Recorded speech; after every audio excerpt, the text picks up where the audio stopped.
Yo, what up gamers, I'm Dark, a Master 3 ADC main, and in this guide I'm going to show you exactly how to play JHIN. If you enjoyed the video, make sure to drop a like and subscribe for more ADC guides. You can find the runes on screen where we're going to be running the Fleet Footwork, Presence of Mind, Legend Bloodline, Cut Down, Absolute Focus, and Gathering Storm. So in the level 1 here, we're going to be trying to cheese the enemy bot lane because we know they didn't ward Tri-Brush, and we have a very much stronger level 1 than them. Especially with the JHIN when I get to this fourth shot. Gonna be able to zone them quite a bit here, so just want to zone them from XP and get into the lane in time to make sure that I don't miss XP.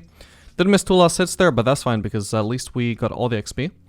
One big thing about cheesing the Tri-Brush is you want to try and make sure you're not missing out on XP, because if you miss out on the XP from the first 3 melees, it's pretty much impossible to deny them XP from the casters, so you're not going to gain an XP lead. You want to at least be around for some or preferably all of the melees. And we already got a pretty decent HP advantage from that.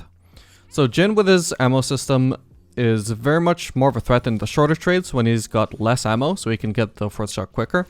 But when you're going for those longer trades, such as when you're trying to cheese in the level 1, it's better to have more ammo so you can get more auto attacks off before you have to reload. So in a lane like this, when I've got Ashe, we're not really going to be like trying to all in them too much, so it's going to be fine if I'm not at full ammo. Just the shorter trades and then disengaging with the crit move speed will be just fine.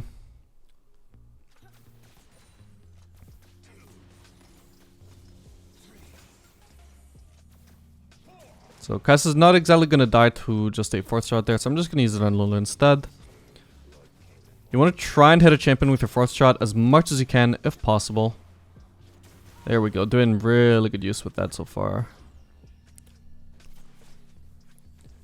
So obviously we started with the Q, but then you want to pick up the W. Your E is not so useful if you don't have W. At level 3, you have the choice of either putting another point into your E or leveling your E. Nice go on Kai'Sa there, they should have healed. You have the choice of leveling your E or just putting another point into Q. Generally, I prefer putting another point into Q because by this point you've probably been using quite a few abilities and you're going to be running a little bit lower on mana. And so I don't feel like adding a third ability to your rotation is really the smartest move, so I just prefer to make my Q pack a bit more of a punch since that's the one ability I do know that I want to be using.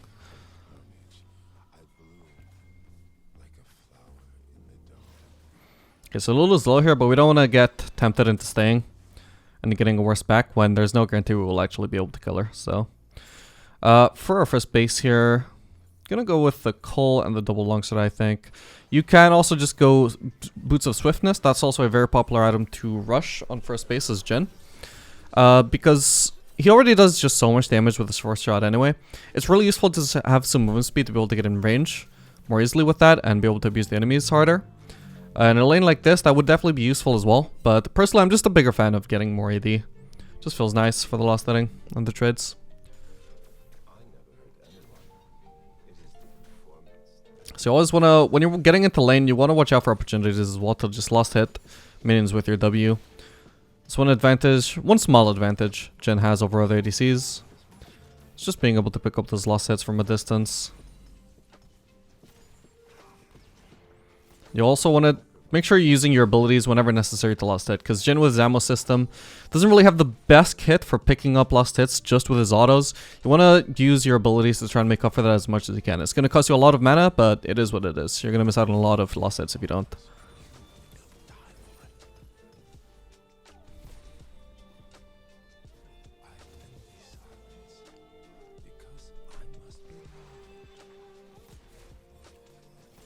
So JHIN is pretty decent with the Ashe. Main reason why is that Ashe W is going to slow the enemies, and they're not really going to be able to avoid that. It's not really a dodgeable ability. And whenever they're slowed by Ashe W, it's going to be a pretty easy time hitting my W. That can either be just to follow up on the poke, or it can be to set up a pick. Doesn't really matter too much. And especially whenever Ashe hits an ult, that's a free W for me. Or if I hit a W, that's a free ult for Ashe.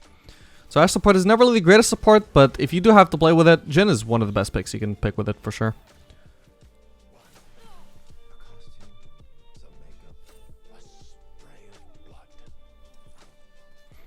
Okay, so we're just trapping off the entrance into the lane there, so if we get ganked, should keep us a little bit safer.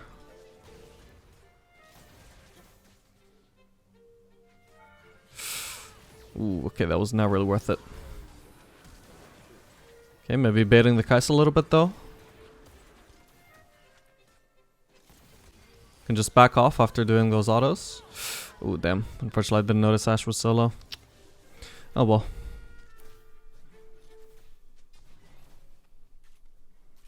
The end is important in all things. We should be able to stay here. I doubt they can really dive me. Doesn't seem like they have much intention of it either. I could go for a poke on Lulu there with my W, but I would rather just save my mana for last hitting here, since we're unlikely to be getting a kill anytime soon. Can just cancel her back here though with my W. There we go.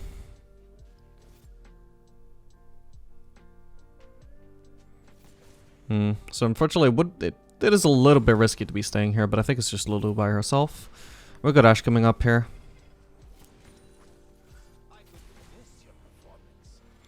So when you're running low on mana, just using double E onto the wave is a pretty good form of Waveclear. Without having to set up the minions to be low HP first with autos, like if you wanted to Waveclear with Q and get the extra bonus damage. In case you didn't know, JHIN Q does do more damage with each bounce if it kills the target that it's bounced on. So that's really good for Waveclear and also potentially really good for harass in very niche situations where you can just get a bounce, killing every minion and then bouncing onto a champion. That can deal a lot of damage.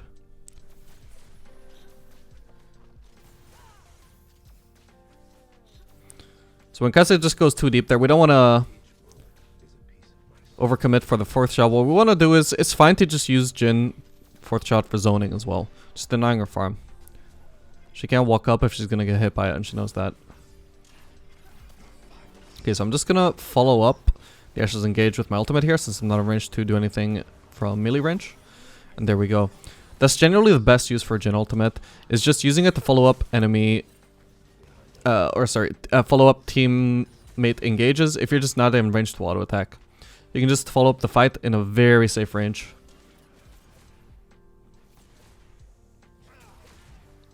Okay, very sadly not gonna get the plating there. Oh well. I'm trying to... I was trying to clear that wave, but it might be too late. I didn't notice there was a Lissandra around killing my Ashe. Oof, didn't even get the cannon. That's unlucky.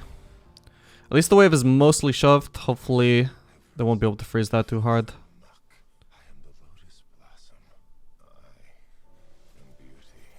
Yeah, it's a bit of a disaster of a wave stay, but well. So I'm going to be picking up those Swifties now instead of the pickaxe for the reason I mentioned. JHIN just works very well with movement speed. That's also the main reason why you want to go Berserker, or sorry, Swifties instead of Berserkers on JHIN, because although you do get some damage from Berserkers by giving you more AD from your passive, it's just much better to have more movement speed. JHIN loves movement speed. Yeah, so unfortunately we just handed them over a free freeze there. It's whatever. A little bit of a disadvantage, but nothing we can't work past. Once we get back into lane here, we'll be able to break that pretty easily.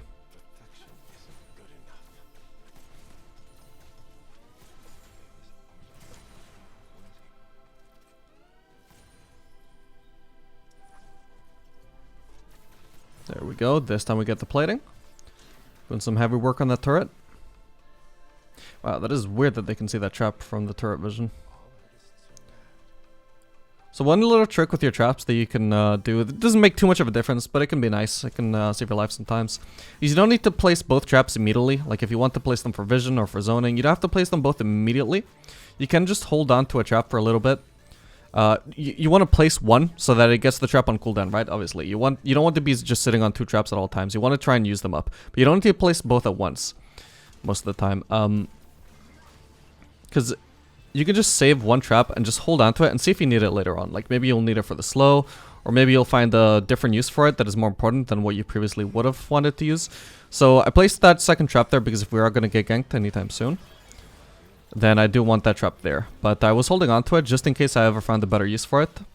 We only need the one trap on cooldown for the traps to be regenerating. So you can be as patient as you want with that. You just want to make sure that you want to place the trap, the second trap, before you're sitting on 2 traps. Where you're just like sitting on, they're generating no extra traps. It's just not on cooldown. So you want to try and get it on cooldown.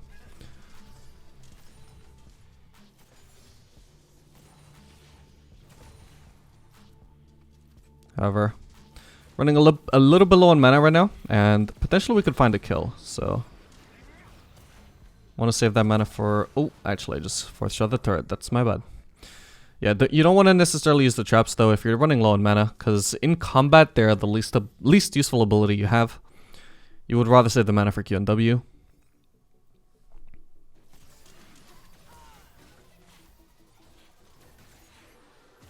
Okay, there we go. Ash hits an ultimate. Just gonna flash forwards to secure that kill. Perfect.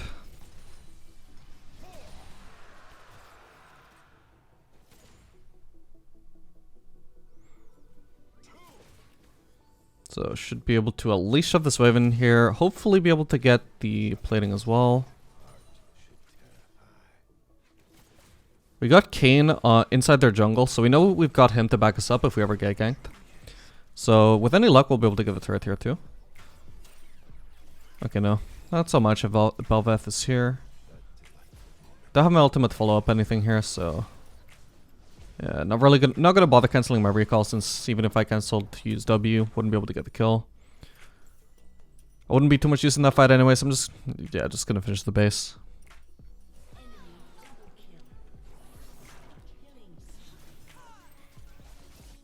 The way it's turning out, it might have been better for me to cancel my base, but you know, that's hindsight.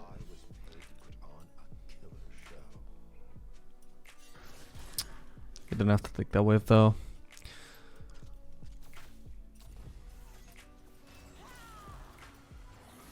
Okay, can maybe do something here. Nope, never mind. Just want to make sure I'm not getting in range for the Lissandra ult though. I don't know if that's up or not. Ooh, nice. Ash ult hit. Okay, I was hoping Lulu would think I was gonna go for Lissandra there. But at least gonna be able to pick up the Lissandra kill anyway.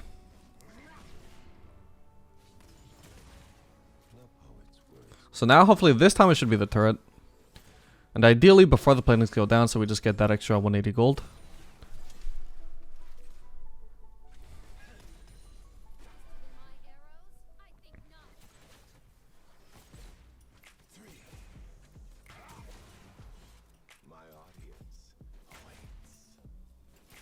There we go, that's the turret.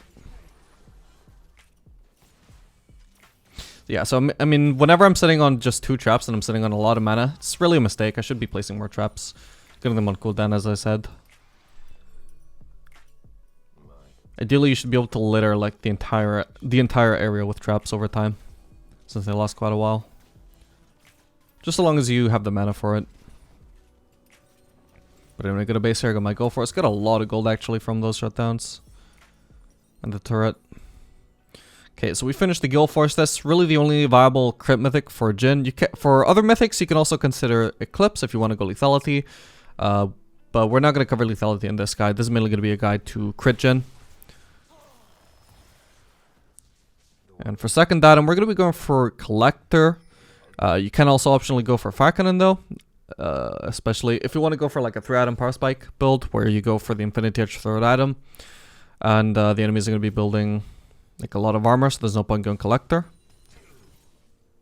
Then you can just go for Farkanen. You can just go for Farkanen all the time anyway. It just really depends what you prefer. Do you want poke, or do you want just pure raw damage and killing potential? I really prefer the killing potential, especially against a comp like this, where they're not really going to be getting too tanky. It's just a fun build. Then 3rd item, once you finish the Collector, you can also again just go Farkanen. You don't actually have to complete the Infinity Edge right away as soon as you can, because you're already going to be dealing plenty of damage. Poke from Farkanen will be plenty good too as well. But again, personally, I'm just going to go for the Infinity Edge. Just like it. Does a lot of damage. Okay, so we're going to see if we can sneak a kill here maybe. Okay.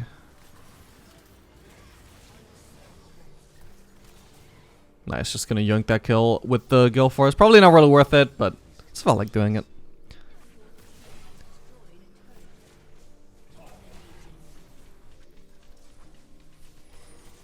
So again, making sure that you're just littering the map with traps.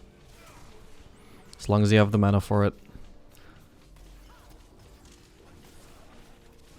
But you see, now because I don't just spam my traps off cooldown, like when I'm sitting on 2, I don't just immediately use 2 traps. If I decide I want to use my E for Waveclear, I've got that available, right?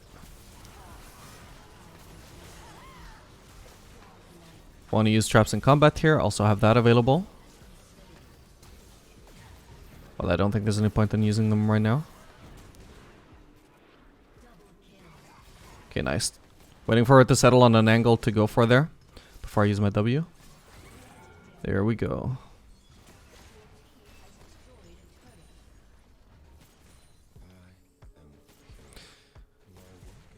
Yeah, okay, I can't really get this inhibitor, so we're just gonna go ahead and leave already. No point dealing damage, it's gonna regenerate too fast anyway.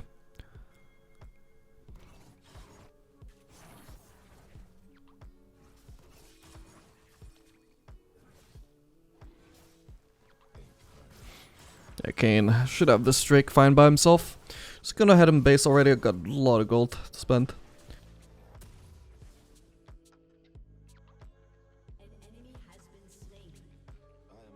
Alright, so we're just gonna go ahead and grab up that collector and also get the BF sword. Or actually, you know what? We can actually just go for the fire cannon. I'll just show you guys this.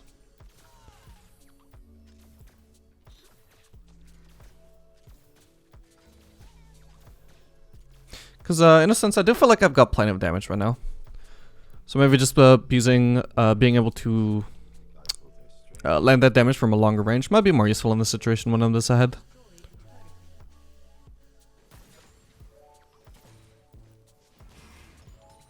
So it's nice to use the W to soften up the casters as you prepare to Q them.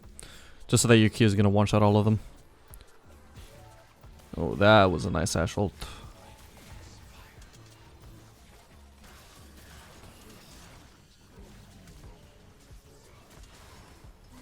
Very nice.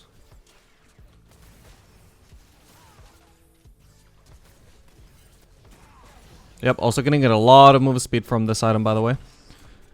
Since the move speed that you get from critting scales with attack speed. And this item not only gives us inbuilt move speed by itself as well. Wow, that guy was dumb. But also, yeah, it gives us some extra attack speed. So we're gonna be pretty mobile with this. That's another huge point in favor of the Fracon on third instead of Infinity Edge.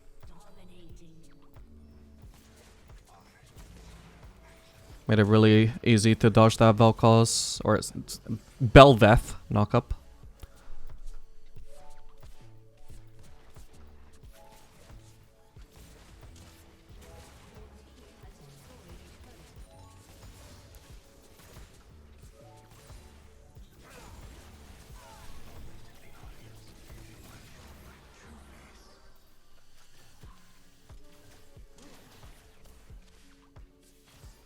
Just looking to go aggressive here as I can.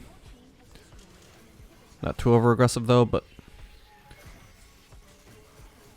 just go ahead and base now. So I can finish that fire cannon and also just sell the coal for the BF sword. There we go.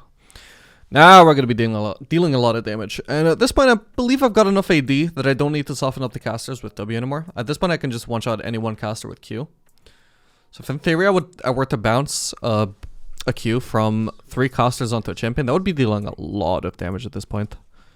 And it wouldn't be too hard to do, I just need a champion to be standing very near casters. As they do.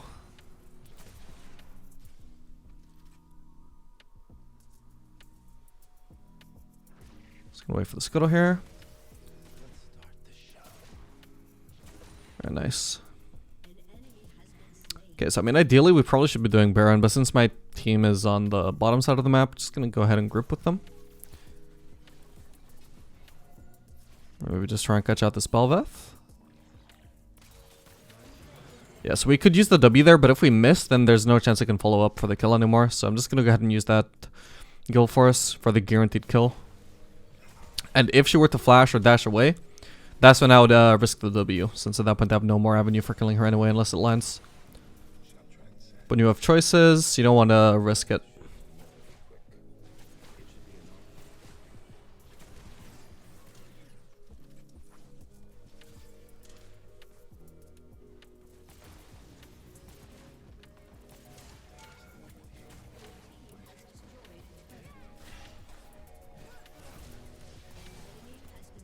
My, that's a lot of LeBlanc damage.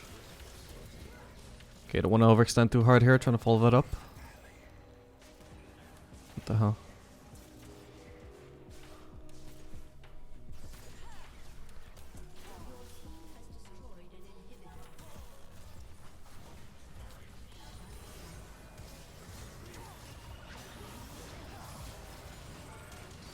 Oh lord.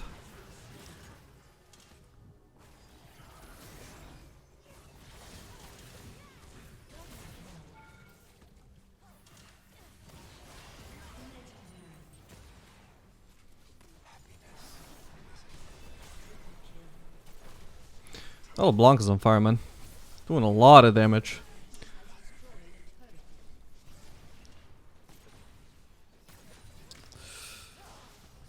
Ah, shit. There goes my deathless game. Oh well. Hope you guys enjoyed this guide. Make sure to like and subscribe if you want to see more guides like this in the future, and I'll see you guys on the next video. Later, gamers.